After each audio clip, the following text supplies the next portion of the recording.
Hey everyone, I have a quick question for you, and that is, do you really need, or do I really need, the Fuji X-H2s that just got announced a couple days ago? It looks awesome, but really, do you really need it? Do I really need it? Because honestly, as like a gear fan, I love gear. It's so much fun. The X-H2s looks pretty awesome. It looks pretty amazing. It has a fancy new sensor. It's got a whole slew of video features. It can shoot 40 frames per second. And it looks like Fuji is finally upped their game in the autofocus department, right? It looks really amazing. This thing can track birds, people, planes. It can track trains, okay? I don't know who asked for a camera to track trains. I thought they were like a big kind of giant thing that would be fairly easy to track, but I must be wrong. I haven't shot a lot of trains, but it can do trains, okay? It feels a little bit like me, like Fuji's just like flexing. Just like, we could do trains, we could do anything.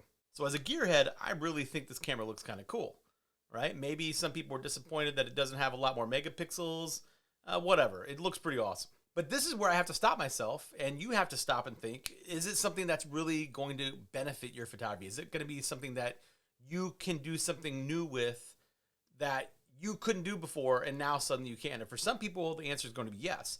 But after like this portrait shoot I did, I'm not sure. So let's take a look at the pictures that we took from the portrait shoot. So I brought with me the GFX 100 and the GFX 50S2. My wife took her awesome little XE4, and my son used my favorite camera, the X100V.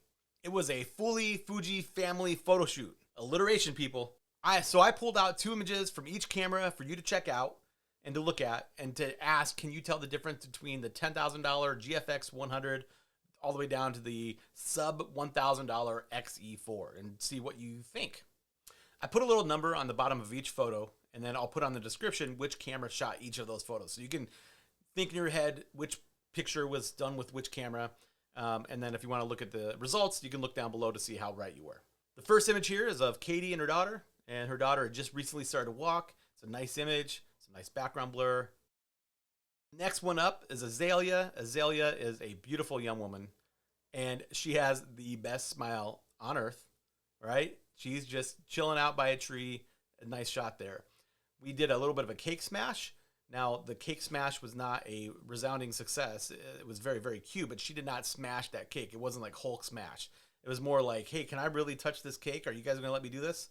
And this is a really cute example of a nice shot of that little moment. Same thing with this photograph, another angle, a different perspective, shot with a different camera, and it's a nice, cute little moment as well. We've got the group family shot, right? This is something that we have to do. It's a standard shot. Let's get everybody to look at the camera. Those are done. My wife and I and my son now, we always do some of those pictures where people are just looking at the camera and smiling because people like those and people use those. They're not the focus of what we do, but this is a good example of just a nice little setup shot. The next one is a very nice moment. Dad and daughter. The daughter is worn out after all that cake eating and moving around and all the attention, all the photographs and all that stuff. Next up, we have another group shot, another family shot. Nice little candid moments. My wife and I specialize in these kind of moments. And then finally, the last shot from this photo session that I'm going to show you is of Dad and his daughter. And the joy on their faces is absolutely amazing, right? That's one of those photos that just makes you smile. So what do you think? If we had the X-H2s, do you think that we could have done something different or something new or something better? And the answer, I think, is pretty obviously probably not. Now, some of you might be saying it's way overkill to bring the GFX 100 with me to a photo shoot like this. And I think you might be right, but it's one of those things where the camera in the hands of someone who knows what they're doing or the hands of a professional, it is just a tool. And for the GFX 100, that tool is pretty awesome. So in this shot right here, this is the original picture that I took. And the original picture that I took is a horrible underexposed picture. ISO 400, but the power of that sensor lets me bring it all the way back and still have absolutely amazing image quality and dynamic range. It looks fantastic. And not only that, but I can go in and crop this image quite a bit, something like this, and I still have over 40 megapixels to work with. That's pretty nuts.